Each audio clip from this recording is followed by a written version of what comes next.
Welcome to our second lecture covering race and color discrimination. I'm going to advance to slide 39. And so if you want to pause me so you can get to the right slide so we can be looking at the same material, please feel free to. Okay, so let's begin. During the first lecture, we discussed a very, very brief history of race and color discrimination in the United States. We talked about the statutory definitions of race, and we talked about the types of racial discrimination that exist. We discussed specifically a disparate impact as well as associational racial discrimination, and also retaliation, which can be called oppositional conduct, and disparate treatment. So let's continue on and talk about racial harassment. Many times people will talk about sexual harassment. That's probably the more common term, but there really can be harassment based upon any protected characteristic. I can be harassed because of my age, because of my religion, because of my race, because of my color, because of my disability. Now, sexual harassment is a little bit different in that there's actually kind of two flavors of sexual harassment. One is when I am being sexually harassed due to my gender. For example, maybe I'm mocked or ridiculed for being a woman. Or somebody could be mocked or ridiculed for being a man. That's one type of sexual harassment, but that's not what most of us think of when we think of sexual harassment. We probably think of something kind of like Harvey Weinstein or something like that, where we think somebody is sexually propositioning or coming on or flirting with another person. So there is some sexual attraction, at least on one side of the equation in that situation. And that type of harassment is really just appropriate or connected to sexual harassment. People aren't kind of weirdly drawn to people based upon their age or based upon their race or based upon their color. There isn't kind of the equivalent in the other categories. But those other categories are similar to that first type of sexual harassment I talked about, which is being picked on because of one's gender. So similarly, someone can be picked on because of one's race or one's color or any of those other characteristics. So that's what we mean when we talk about racial harassment. It's every bit as unlawful as sexual harassment. And in many respects, it's more concerning in that I won't say more concerning, that's probably not the right word, but as concerning as sexual harassment, because the person who is subject to it has every bit as much of a feeling of being demeaned and not valued as the person who is subject to sexual harassment. Whenever we're proving any type of discrimination, and really harassment is just a flavor of discrimination, we look to that prima facie case standard. I'm going to go through it again. I know you're thinking, Groover, don't do it. You've done it so many times. I'm going to do it one more time at least, probably more times, because this is so essential to employment discrimination. And so if I say it one more time, hopefully it'll stick this time if it hasn't stuck already. I know that you have repeatedly in your notes that you need to know this. You really need to know this, and you need to know that it permeates discrimination law. So what do we need to show in order for it to be a prima facie case? First of all, if it's racial harassment, it has to be based upon a protected characteristic. In this case, obviously, it's race, right? And then you need to show that there's been some adverse action taken. Usually we think of that being termination, but in this case, the adverse action is that it's so pervasive or severe that it alters the terms and conditions of employment and it's unwelcome. We really don't have the qualification requirement that we had with the discrimination, because even if a person is unqualified for his or her job, he or she shouldn't be subject to racial harassment. And then finally, we need this fourth element, which is there has to be some basis for imposing liability upon the employer. Imagine for a second that I have a coworker who keeps on making racially offensive comments to me, uses an offensive term with respect to me, or other activities that are completely unacceptable. This coworker, though, never does it when anyone else is around, and I never complain to anybody about it, but it's really, really bothering me. Ultimately, I quit because I just can't handle the abuse anymore. Then I file a charge of discrimination, and I say, well, I am saying that my employer racially harassed me. Well, one of the things that the EOC investigator will ask is, well, who did you complain to? Well, I didn't complain to anybody. Well, was it your supervisor who was harassing you? No, it was a coworker. Well, did the supervisor hear or see or observe or have any way of knowing that this was going on? No. Well, guess what? Under those circumstances, I may have a claim against my coworker, but I don't have a claim against the employer because the employer wouldn't have known about the behavior. And certainly that coworker was not acting within the course and scope of his job responsibility to racially harass me. The employer almost certainly didn't want that to happen. Let's consider a scenario here. So we have Roberto. He's an African American, and he contacts the plant manager to let him know that his supervisor treated him badly simply because Roberto is African American. After the supervisor learns that Roberto has complained, the supervisor tells other supervisors that Roberto is lazy and irresponsible and makes jokes about Roberto's accent. Under these circumstances, Roberto has been the victim of discrimination based upon race. And of course, a category within that larger umbrella term for discrimination is harassment. Because we have, certainly Roberto did not welcome the harassment. It seems to be based upon race in that at least Roberto thinks it's because of his race, African American. And it certainly seems that it was pervasive or severe. And because Bill is the supervisor, has the responsibility for evaluating Roberto, assigning work, and things like that, the employer will be held responsible for that behavior. Now let me pause for a second and talk just a skoonch about this third category. I kind of went over that quickly because obviously in a fact pattern this short, we can't go into all of the specifics. So it's pretty much kind of assumed in the fact pattern that it was so severe and pervasive that it altered the conditions of employment and created an abusive environment. It's just not possible to drill down and cover all the facts. I will say this to you though, that this is a higher bar than many people think that it is. That it really is necessary, one stray comment or an occasional inappropriate comment is not going to be considered racial harassment. It really needs to either be some tremendously extreme event or it has to be just a constant attack. And so we really don't have enough information to know whether certainly Bill is a bore and a jerk and a racist, but we don't know for sure if it crossed the line into racial harassment. I'm not going to ask you test questions that require you to figure out whether this was enough events because the fact patterns just don't allow you to do that. But just be aware that it's not a foregone conclusion that this was severe enough. Having said that, if you're an HR manager or a paralegal or something like that evaluating facts, obviously you don't want Bill to do any of these things. Who really cares where the line is? Because Bill, even if he hasn't crossed the line into unlawful racial harassment, he has certainly crossed the line into inappropriate conduct and conduct that is going to undermine the productivity of the department.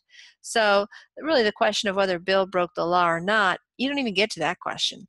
You are saying way before Bill gets near the line, this is wrong, this is not okay with us, you need to chill, and also, is this someone we really want in this position given the way that he's behaved?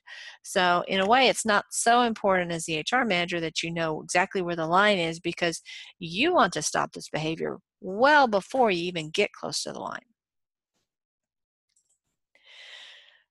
To prove racial harassment or any other type of harassment, it's not necessary that the employee show that he or she experienced a financial loss. Sometimes that can happen. The standard is really, was it severe or pervasive, so severe or pervasive that it altered the terms of employment and created an abusive environment.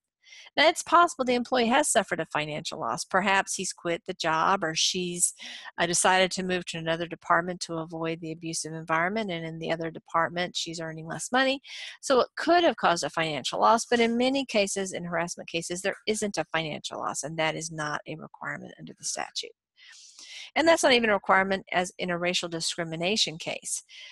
Having said that, obviously, if you're representing somebody who has this type of claim, or let's say you're the law firm who is being approached to represent somebody in a racial harassment case, one of the things you're going to look at is, well, what are the damages? How much are we going to be able to persuade the jury that our client has been harmed? And so if there isn't a direct financial loss, you as the legal professional has to decide whether this is a case worth taking. But whether there's a financial loss or not, if you're the HR professional, you don't obviously want your employee to be mistreated. Employers will be found liable if supervisory employees permit harassing activities in the workplace, or if they themselves engage in the harassing activities. When we see permit, that would be when the supervisor is aware of it, or when the supervisor should have been aware of it. Also, liability arises when the employer fails to take reasonable steps to investigate or prevent the harassment. So if an employer doesn't have some kind of mechanism for complaints, or when the employer receives complaints, if that employer does not act promptly to investigate them in a reasonable way, then liability is going to result. So it's really important for all types of harassment claims that the employer has, well before there's a harassment claim, training for employees about what is harassment, what is discrimination, also an explanation to the employee about what to do in those circumstances, including describing a complaint process or a way to make complaints. And the complaint process has to have at least 2 avenues, because if you say, tell your supervisor, well, what if he or she is the person who is harassing? Probably better to have 3 paths, to be honest with you. One of which, if it's a multi-unit facility, one of which is outside that actual facility. Many times employers will use some kind of 1-800 number or an email address that can go to a central location so that it can be addressed in a way that allows for that data to be handled in a way that is confidential and that won't involve the local management. Once the complaint is received, by whatever means it is received, either part of the formal process or through some informal process or informal complaint that is outside of that process, kind of everything needs to be dropped, and somebody in HR needs to make it his or her basically full-time job to investigate this matter. That day, work needs to be done. It's not the time for that HR manager to start learning how to do the investigation.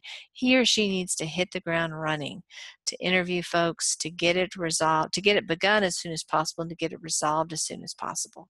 Those are really, really important things. If the employer drops the ball, either with training or having the complaint process or not, or the investigation or the solution at the end of the investigation, if any of those steps are missed, the employer is likely to have liability.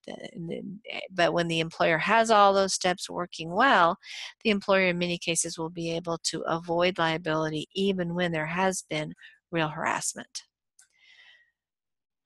Okay, when an employee has complained about racial harassment, the employer should investigate promptly and take immediate corrective action against the perpetrators by reprimanding and warning them about future incidents.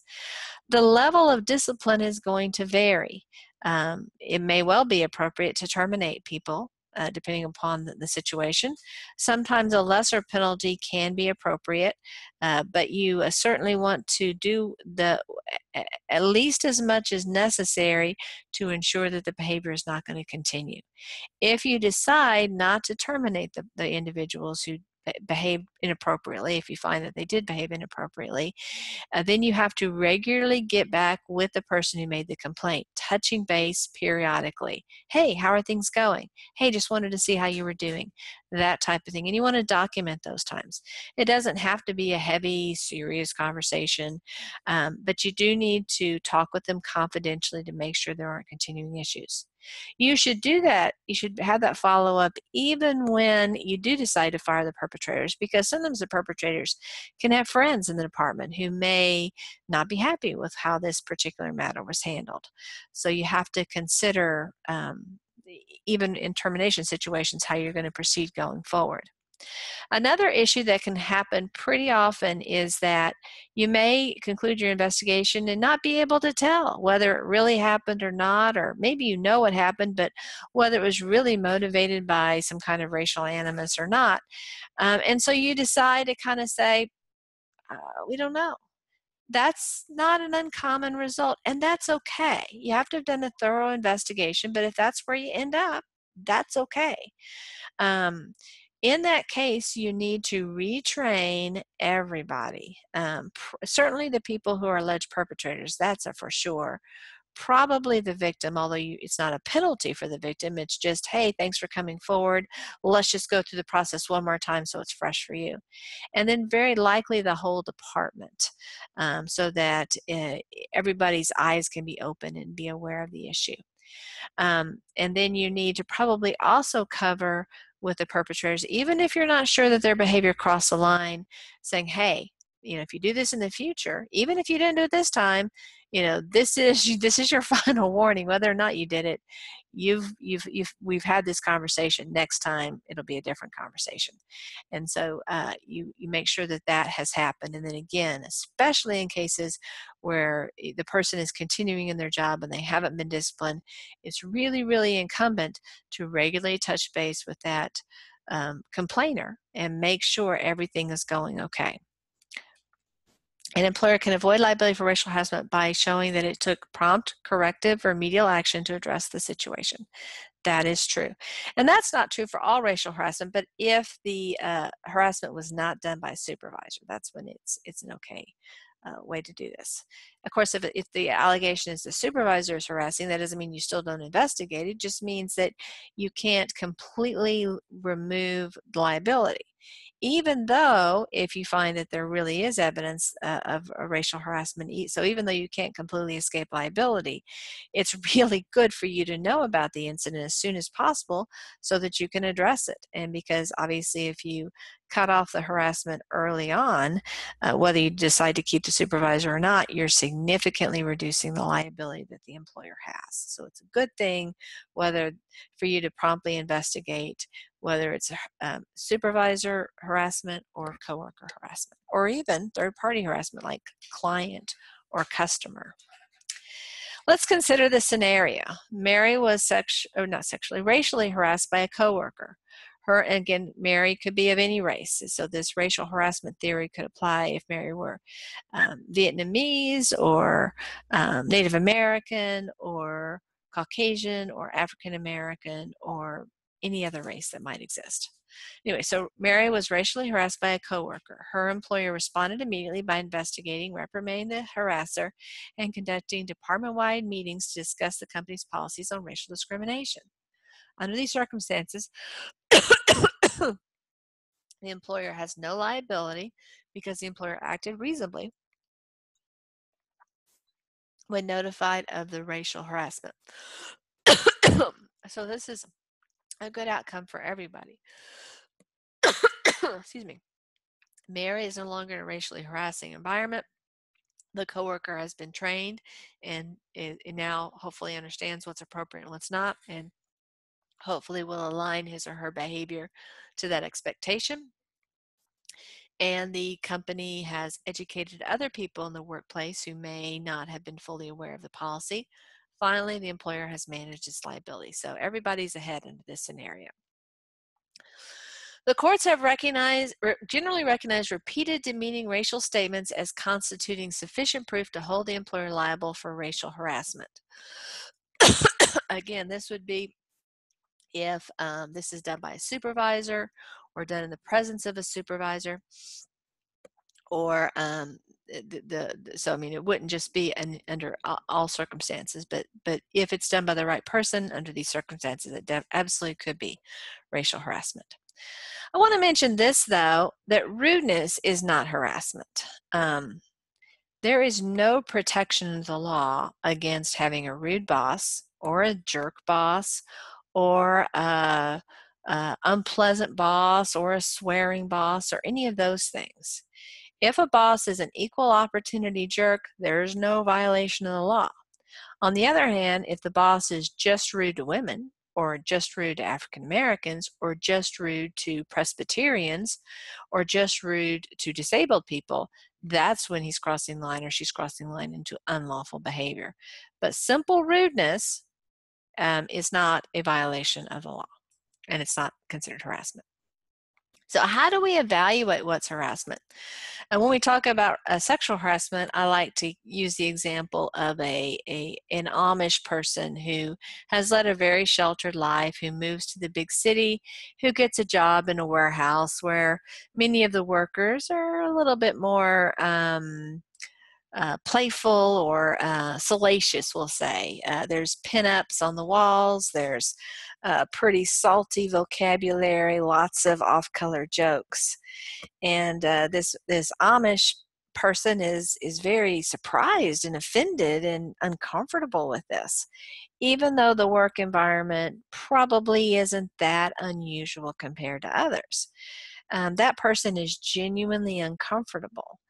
But we might say that even though that person is a reasonable person, her or his life experience is pretty atypical for the United States. And so the reasonable person standard, that objective standard that kind of takes the average of our country, would probably say, well, you know, a pinup of a person in a swimsuit and a couple of off-color jokes, that's not really all the way to sexual harassment.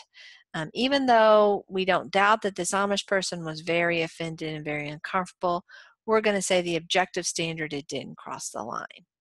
We could have the same thing in a racial harassment situation. For example, I'm going to give an example. Let's say an African American person is very offended to be called colored or perhaps a Negro, and feels that those are very, very offensive terms. That person's entitled to his or her belief, but most people would say, well, those are unusual terms to use for an African American today. They sound kind of old-fashioned, and certainly the person saying them may be a bigot and may have intended something rude, but the terms themselves aren't rude. They're just a little bit dated terms. And so those statements in and of themselves are not sufficiently offensive to the average person, to the objective person, to be considered racial harassment. It doesn't mean that the particular plaintiff in this case wasn't genuinely offended. The standard isn't how did this particular plaintiff genuinely feel, but the objective person standard, that reasonable person standard. And so you have to keep that in mind as we look at these cases of harassment. Let's consider a couple of scenarios. Mary's a flight attendant. She's the only African American attendant on her airplane. She's frequently subjected to racial slurs, misbehavior, and threats from her coworkers. Unable to tolerate the environment, she quits. Under these circumstances, yes, Mary would absolutely have a case for racial harassment under Title VII. Let's look at another scenario. Some employees hung a noose at work as a joke directed at those who lost a Super Bowl bet. Bob, an African-American employee, is intimidated and reports the incident to management. Company investigates and asks the perpetrators to apologize. It sends out a message to all employees explaining that the noose is a symbol of racial hatred. Again, this is from the questions that our textbook author has provided, and so this is the answer they came up with. Now, I would say that it would be hard for me to understand how somebody who had grown up in the United States would not understand that a noose is a symbol of racial hatred. But let's assume for a second that these Super Bowl participants were people who had recently immigrated from a different part of the world, and they didn't understand the meaning or something like that. So, I suppose it's possible to get there. If we accept this stuff as being the truth, then this conclusion is correct. Bob can't prove racial harassment because this incident was not racially motivated, and management took immediate corrective action. Having said this, if you're an HR person and one of your employees, African American employees, finds a noose at work, I would be very, very concerned and would want to get to the bottom of it, and if not fire people, be very, very responsive to the concerns of the African American worker legitimately has. The standard that we look to for sexual harassment cases also applies, as we've already discussed, for racial harassment cases. The legal standard is Farragher-Ellerth. These are two U.S. Supreme Court decisions that came down the same year, and they explain that affirmative defense that the employer can have when the employer can show that they had that training program and then the mechanism for making complaints and a prompt and thorough investigative process. We'll talk more about Farragher-Ellerth when we talk about sexual harassment. So let's talk about sections 1981 and 1983. 1981 is the more important one for us because it has to do with private employment. But if you end up working for the government, then 1983 becomes very important to you. So we'll touch base briefly on 1983. So section 1981, and by the way, the 1981 has nothing to do with the year 1981, it's just the particular section in the statute. So obviously it comes right after section 1980 and right before section 1982.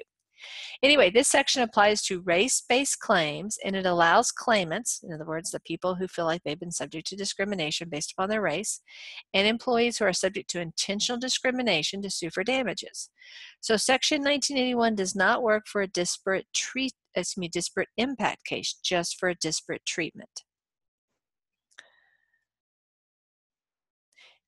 Section 1981 have that, when it has that broader definition of race. It's not simply the definition that you and I might use, because keep in mind this definition was developed in the 1860s. So again, because race is really a social construct more than a biological construct, our understanding about how broad or narrow that term is has varied over time. So it has additional ideas such as ancestry or ethnic characteristics or skin color. It doesn't, however, correlate with national origin. That's not a protected characteristic. There are important differences between Section 1981 and Title VII. And as a result of these differences, plaintiffs' attorneys who are representing former employees who feel like they were the victims of racial discrimination or racial harassment will usually sue under both Title VII and Section 1981, because Section 1981 does afford those plaintiffs some extra benefits. One is that the plaintiff does not have to exhaust administrative remedies before filing the lawsuit. So there is no need to file an EEOC charge. Now, again, if the almost always the plaintiff's attorney is going to recommend that the client file an EEOC charge. There's no downside to it, but sometimes the statutory period may have expired, and so it may be too late to file the administrative for an administrative remedy, and so therefore that remedy can't be exhausted, and therefore this door to Title VII is now closed. Another advantage to Section 1981 over Title VII is that there is a longer statutory period. Again, Title VII has, depending upon the state, either 180 days or 300 days for the charging party to file a charge. In Texas, it's 300 days. Another big difference is that there's no cap on damages. Title VII has a cap of $300,000 for the very largest employers with respect to compensatory and punitive damages. Both of those categories are lumped together, and the damages that are awarded cannot exceed $300,000. If the employer is smaller, the cap is even smaller. There is no similar cap for compensatory damages and punitive damages under Section 1981. Of course, Section 1981 has disadvantages to plaintiffs, just like it has advantages in comparison to Title VII. For one thing, it doesn't cover age, disability, gender, religion, national origin, and so many claims aren't covered. Also, Section 1981 doesn't apply to people who are employed by the federal government, and that takes us to, actually, well, this is a statute. This is a U.S. Supreme Court case, and this this case provides that Section 1981 does permit plaintiffs to advance a retaliation claim. It's not explicitly mentioned in the statute, and so there was a fact dispute about whether plaintiffs could advance that theory, and the U.S. Supreme Court said yes. Here's one of those OIA website places where you can watch about a 5-minute audio cast of the justice on a Supreme Court reading a summary of the opinion. It's quite interesting, and you might find it of value to you. So now we're going to go ahead and talk about the other statute passed at around that time, and that's Section 1983. And this applies only to persons acting under color of state law. So this is going to apply when somebody in the government or state government, including local government, is denying a right. So this would apply to people who are employed by state agencies. It doesn't apply to private employers, and it doesn't apply to the federal government in most circumstances. So this is another route for recovery for plaintiffs under the right facts. So now we've talked today about racial harassment, sections 1981 and 1983, and now we're ready for color discrimination. We've talked a little bit about color discrimination, but let's talk a little bit more about it. Color and race are very closely aligned. Most plaintiffs who file for color discrimination are also going to allege race discrimination. And it's a good idea for plaintiffs who are alleging race discrimination to also allege color discrimination. Generally speaking, a plaintiff doesn't really have a reason not to allege the one when he's alleging or she's alleging the other. When we use the term color discrimination, though, it's not synonymous with race because it literally has to do with color, has to do with skin tone. Race obviously has lots of social and cultural and other aspects to it way beyond the color of the skin. And you could have two people who have the same color of skin and they might be of very different races. And so color discrimination is looking at it from a bit of a different context. Color discrimination can occur between people of the same race. Color discrimination can occur when somebody's being discriminated against because their skin is darker, and can happen when because they're being discriminated against because their skin is lighter.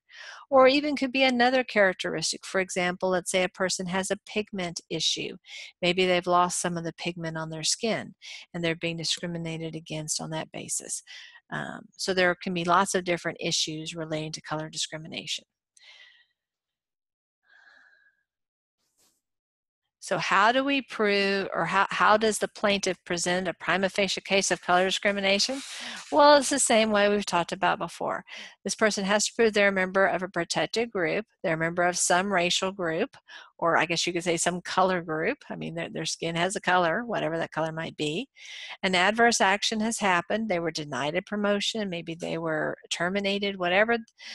They were denied employment, whatever it is. They have to have been had some kind of adverse employment action. They have to show they were qualified for whatever position they were seeking.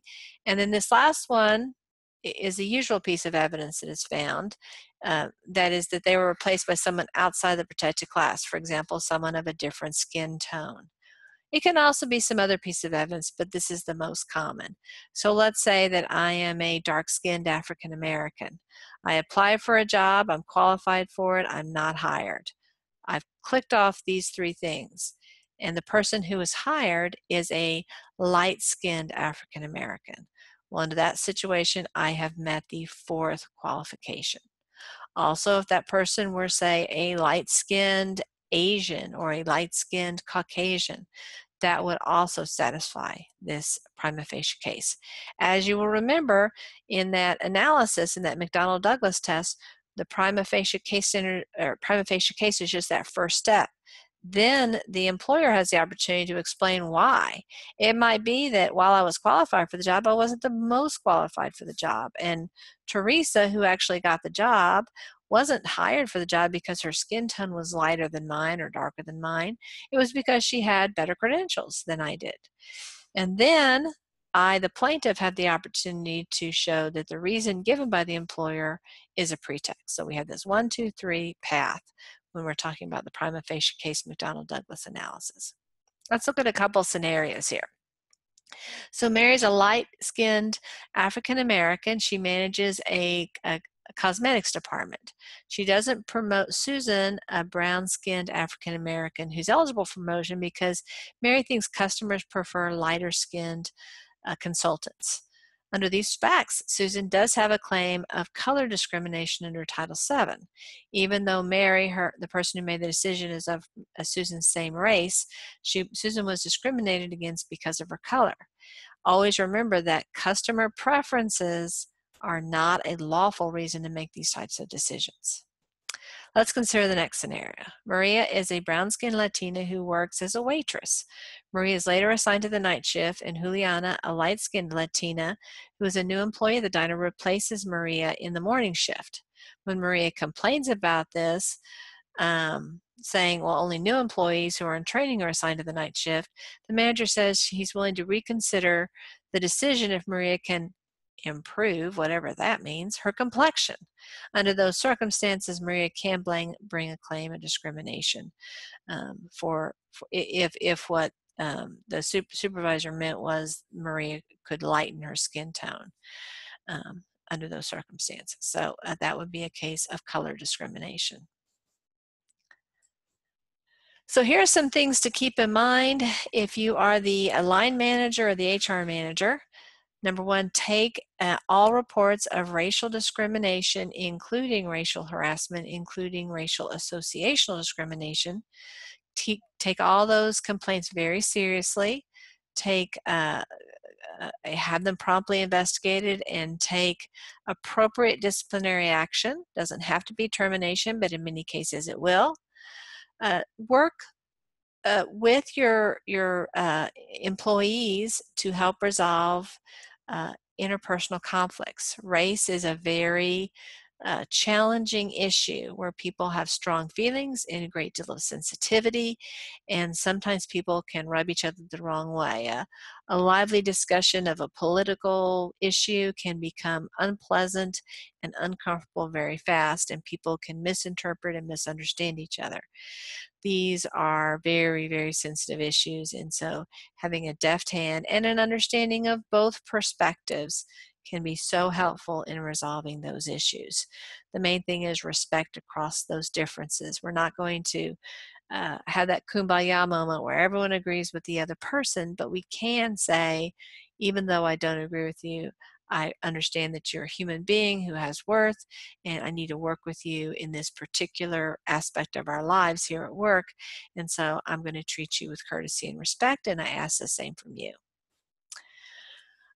Offer training about racial discrimination and harassment, and of course monitor the workplace, making sure that there aren't latent and obvious types of discrimination. If you do get a complaint, not only do you need to do that prompt investigation, but you need to touch base repeatedly, and you need to document those things so that the problems that might recur are addressed as soon as possible. Well, we've concluded our presentation. I hope that this has been helpful for you. As always, feel free to send me an email with any questions that you might have, or even better, come by my office hours. I would love to spend some time with you talking about these issues in more detail. Again, thank you for your attention, and I hope you have a wonderful day.